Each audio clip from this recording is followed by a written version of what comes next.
செய்யுள் திருக்குறள். எழுதியவர் திருவள்ளுவர்.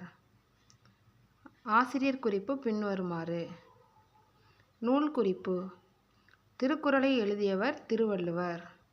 இந்நூல் அறத்துப்பால், பொருட்பால், இன்பத்துப்பால் என முப்பெரும் பிரிவுகளை கொண்டது. இந்நூலில் 133 அதிகாரங்களும் ஒவ்வொரு அதிகாரங்களுக்கு 10 குறட்பாக்கள் வீதம் 1330 குறட்பாக்கள் உள்ளன. இந்நூல் 17 கீழ்க்கணக்கு நூல்களில் ஒன்று. திருக்குறளை முப்பால் பொதுமறை, தமிழ்மறை என்றும் கூறுவர். திருக்குறள் உலக பொதுமறை என போற்றப்படுகிறது. ஆசிரியர் குறிப்பு. திருவள்ளுவரின் காலம் கிமு 31 என்று கூறுவர்.